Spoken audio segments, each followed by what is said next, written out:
या सोचिए, अगर आप 1680 से पहले के फ्रांस में वापस चले जाएं। ऊपर से ये बहुत शानदार लगता था, वर्साय चमक रहा था, रईस दावतें कर रहे थे और राजशाही अपनी ताकत दिखा रही थी। लेकिन महलों के बाहर ज्यादातर फ्रांसीसी लोग रोज संघर्ष करते थे। किसान, दुकानदार, मजदूर सभी बस गुजारा करने के लिए लंबे समय तक काम करते थे।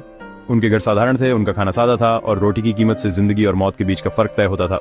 इस कठोर समाज में आपका जन्म ही आपका भाग्य तय करता था। अगर आपके माता पिता गरीब थे तो आप भी गरीब ही रहते थे। सबसे अच्छी नौकरियां और असली ताकत ऊपर के छोटे से कुलीन वर्ग के लिए आरक्षित थी। इस सिस्टम को, जिसे ओल्ड रेजिम कहा जाता था, एक स्वाभाविक व्यवस्था माना जाता था, लेकिन अंदर ही अंदर असंतोष पनप रहा था। अमीर और गरीब के बीच की खाई को नजरअंदाज करना नामुमकिन था। रईस ऐशो आराम की जिंदगी जीते थे, उन्हें कई बोझों से छूट थी, जबकि आम लोग देश का बोझ ढोते थे। यह सिर्फ अन्यायपूर्ण नहीं था, यह बहुत गलत लगता था। लोगों को लगने लगा कि यह सिस्टम ही खराब है। अन्याय की यह बढ़ती भावना सूखी घास थी जो एक चिंगारी का इंतजार कर रही थी। यह समझने के लिए कि फ्रांस क्रांति के लिए तैयार क्यों था, उसके सामाजिक पिरामिड को देखिए। 3 एस्टेट्स। सबसे ऊपर राजा था, जो ईश्वरीय अधिकार से शासन करता था। फर्स्ट एस्टेट, पादरी वर्ग के पास बहुत जमीन थी, वे टैक्स इकट्ठा करते थे और लगभग कोई टैक्स नहीं देते थे। आबादी के केस फिगर से भी कम, फिर भी बहुत शक्तिशाली थे। सेकंड एस्टेट, कुलीन वर्ग के पास 1/4 जमीन थी, वे ऊंचे पदों पर थे और उन्हें भी ज्यादातर टैक्स से छूट थी, सिर्फ 2% लोग। थर्ड एस्टेट, बाकी सब थे, किसान, शहर के मजदूर, व्यापारी, पेशेवर। फ्रांस के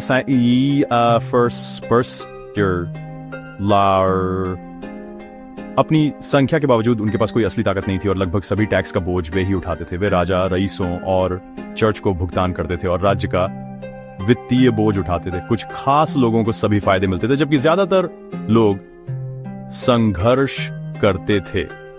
इस गहरी असमानता ने गुस्सा और बदलाव की इच्छा को बढ़ावा दिया। उथल पुथल के लिए मंच तैयार था। 1780 के दशक के आखिर तक फ्रांस लगभग दिवालिया हो चुका था। धन की कमी के कारण नहीं, बल्कि इसलिए कि सरकार का खजाना खाली था।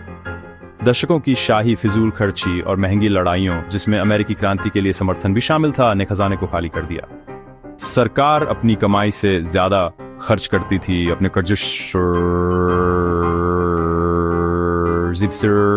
सिर्फ ब्याज चुकाने के लिए भारी रकम उधार लेती थी। टैक्स सिस्टम अव्यवस्थित और अनुचित था। सबसे अमीर एस्टेट कम टैक्स देते थे, जबकि थर्ड एस्टेट टैले और गैबेल जैसे टैक्सों से कुचला जा रहा था। खराब फसलें रोटी की कीमतें बढ़ा रही थीं, जिससे गरीब लोग हताश हो रहे थे। सुधार के प्रयास, जैसे रईसों और पादरियों पर टैक्स लगाना, उन्हीं विशेषाधिकार प्राप्त समूहों द्वारा रोक दिए गए थे।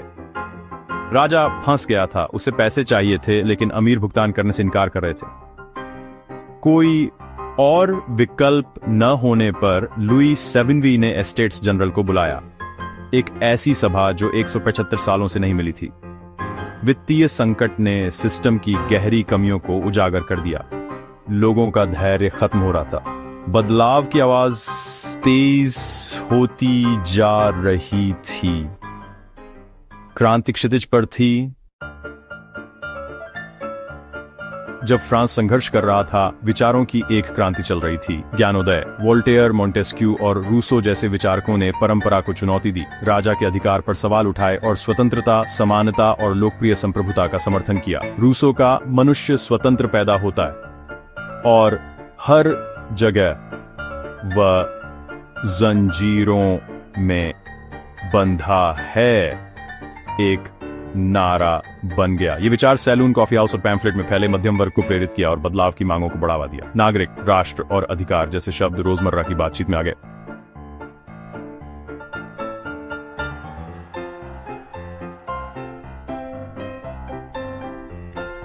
थिस्तारे ने साबित कर दिया कि एक नए तरह का समाज संभव था। पुरानी व्यवस्था अब अटल नहीं लग रही थी। लोगों के दिमाग क्रांति के लिए तैयार थे।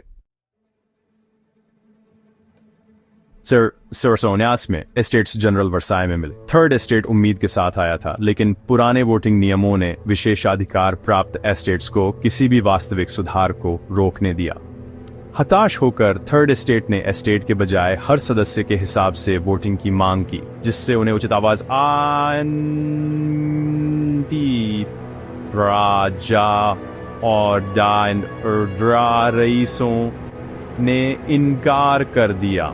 अपनी मीटिंग हॉल से बाहर निकाले जाने पर थर्ड एस्टेट पास के टेनिस कोर्ट में इकट्ठा हुए और टेनिस कोर्ट शपथ ली, फ्रांस का संविधान बनने तक भंग नहीं होंगे। उन्होंने खुद को नेशनल असेंबली घोषित किया, लोगों का प्रतिनिधित्व करने का दावा किया। राजा ने पेरिस की ओर सेना भेजी, जिससे कार्रवाई की अफवाहें फैल गईं। 14 जुलाई को पेरिस वासियों ने हथियार और बारूद की तलाश में बास्टिल पर धावा बोल दिया।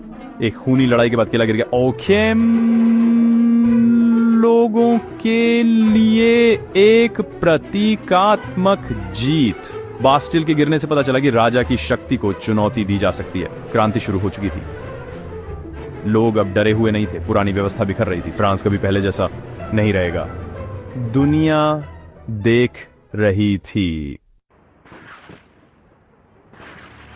बास्टिल के गिरने से पूरे फ्रांस में विद्रोह फैल गया। किसान उठ खड़े हुए, ग्रेट फियर में समंती बकाया के रिकॉर्ड नष्ट कर दिए। 4 अगस्त को नेशनल असेंबली में रईसों ने अपने विशेषाधिकारों को त्याग दिया, जिससे सदियों की सामंतवाद का अंत हो गया। इसके तुरंत बाद मनुष्य और नागरिक के अधिकारों की घोषणा ने सभी के लिए स्वतंत्रता, समानता और अधिकारों की घोषणा की।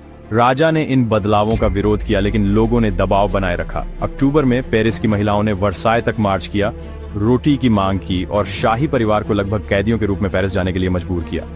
असेंबली ने चर्च की जमीनों पर कब्जा कर लिया, पादरियों को राज्य नियंत्रण में ले लिया और एक नया संविधान लिखा, जिससे एक संवैधानिक राजशाही बनी।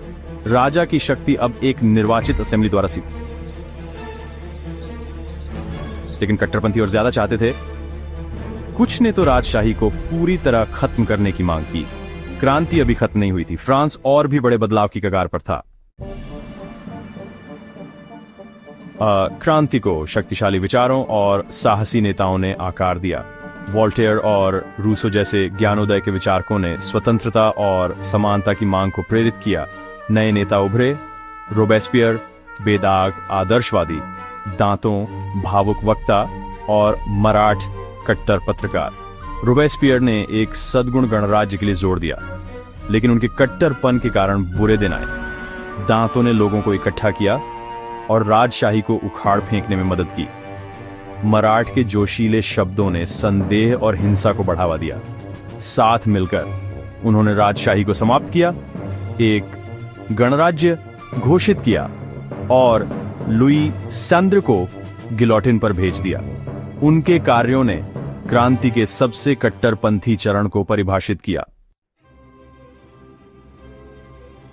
क्रांति के विचारों, स्वतंत्रता, समानता, भाईचारा ने यूरोप की राजशाहियों को हिला दिया। पड़ोसी राजा क्रांति के फैलने के डर से फ्रांस के खिलाफ युद्ध घोषित कर दिया। आंदोलन को कुचलने के बजाय विदेशी खतरों ने फ्रांसीसी लोगों को एकजुट किया और कट्टरपंथ को बढ़ावा दिया। क्रांतिकारी सेना इन आदर्शों को पूरे यूरोप में ले गईं, जिससे विद्रोह और बदलाव प्रेरित हुए। मनुष्य के अधिकारों की घोषणा का दुनिया भर में अनुवाद किया गया, जिससे स्वतंत्रता की आशा जगी। हैती में टूसेंट लूवर्ट्यूर के नेतृत्व में गुलाम लोगों ने विद्रोह किया, जिससे पहला स्वतंत्र ब्लैक गणराज्य बना। लैटिन अमेरिका में सिमोन बोलिवर जैसे नेताओं ने फ्रांस से प्रेरणा ली। क्रांति ने हर जगह उदारवाद और राष्ट्रवाद के बीज बोए। ईश्वरीय अधिकार का पुराना विचार टूट गया। आम लोगों ने देखा कि वे अपना भाग्य खुद बना सकते हैं।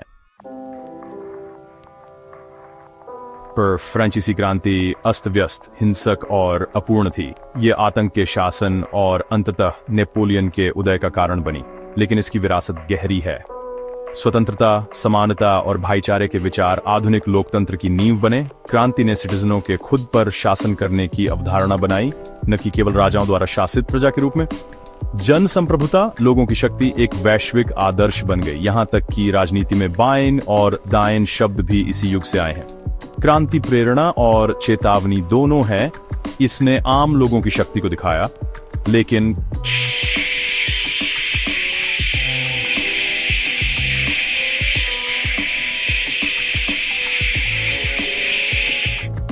लोकतंत्र और अधिकारों के लिए लगातार सतर्कता की आवश्यकता है। 1729 में उठाए गए प्रश्न स्वतंत्रता, समानता और न्याय के बारे में आज भी हमारी